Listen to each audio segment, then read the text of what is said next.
Ang alam lang natin sa mga pusa ay malas sa loob ng napakahabang panahon. Pero dyan po tayo nagkakamali. Ang inaakala nating malas na pusa ay siya palang magbibigay sa atin ng limpak-limpak na swerte at salapi at lahat ng positibong enerhiya sa ating buhay at sa ating tahanan. Lalo na po ang mga itim na pusa na sinasabi ng marami na malas daw, pero nako, hindi po yan malas.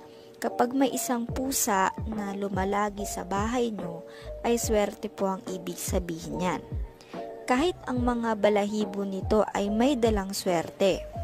Bigla ang swerte po yan. Kaya wag na wag po ninyo itong paaalisin o itataboy dahil para nyo na ring itinataboy ang swerteng kumakatok sa inyong pintuan. Ang dapat po ninyong gawin kung halimbawang may pusa nga pong lumalagi sa inyong bahay o sa garahe nyo, ay pakainin siya. Wag po ninyo siyang sasaktan o itataboy gaya ng mga taong walang alagang pusa. Nako, marami po akong kilalang ganyan na nananakit ng mga ligaw na pusa kapag pumupunta sa bahay nila. Itinataboy nila o kaya binabato ng kung ano-ano para lang mapaalis ang pusa sa kanila. Sinasabi ko po sa inyo, wala pong swerteng dadating sa mga ganitong klaseng tao kundi puro kamalasan at negatibong enerhiya po ang babalot sa kanila at sa tahanan nila dahil sa maling pakikitungo nila sa mga swerteng pusang gaya nito. Ngayon, kung meron nga pong palaging pumupunta at lumalagi sa inyo na pusa, pakainin po ninyo.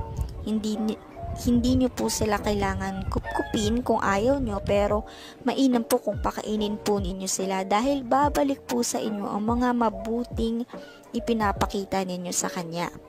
Ang sabi nila, ang mga itim na pusa daw ay malas, pero hindi po. Kung sakaling itim na pusa ang lumagi sa inyo, pakainin nyo din po siya. O kahit anong kulay ng pusa, pero sinasabi na mainam kung may kulay itim na balahibo ito. Gaya ng mga puspin dito sa amin na pag-alagala lang at walang permanenteng tirahan. Ang kulay nila ay magkakahalong orange, white at black. May isa ding black at white at meron ding grayish color ang balahibo. Pinaniniwalaan po kasi na may malaking dulot o ambag ang mga kulay ng mga balahibo ng mga pusa sa swerteng dala nila sa isang tao. At isa pa po, mahalaga pong may mga pusa tayo sa bahay. Kahit hindi natin mismong alaga, maganda po kung hahayaan lang natin na lumalagi ang mga pusa sa ating bahay o kahit sa paligid-ligid lang, kasi po takot po ang mga bad spirits sa mga pusa.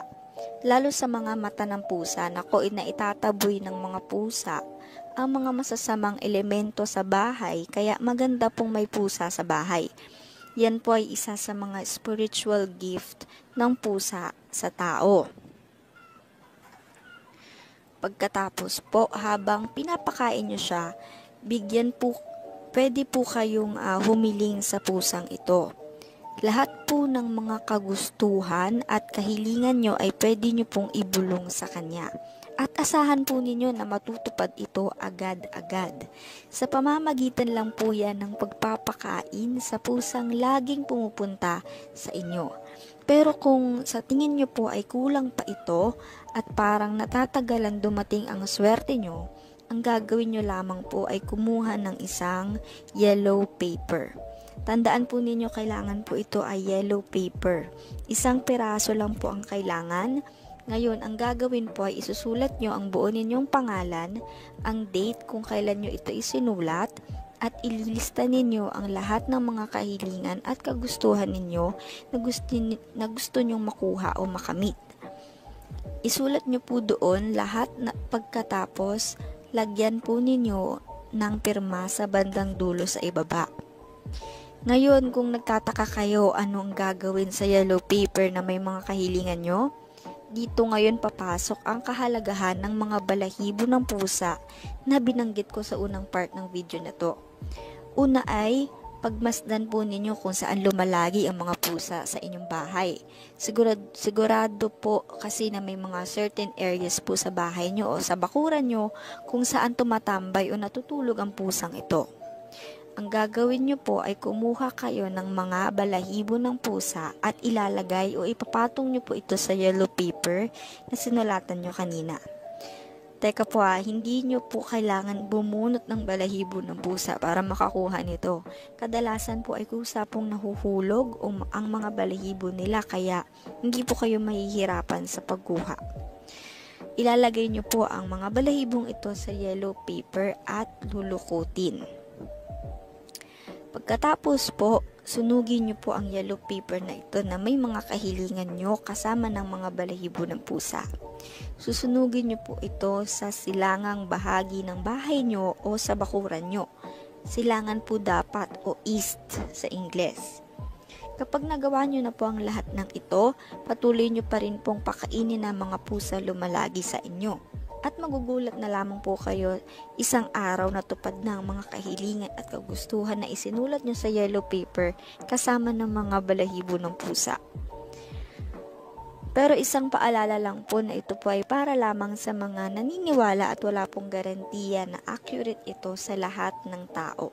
Maari kasing may mga outside factors na pwedeng makapigil sa swerte na gustong pumasok sa inyo. Ayun lamang po, wag po sana ninyong kalimutang mag-iwan ng like, comment, share at subscribe para sa mas marami pang interesting video.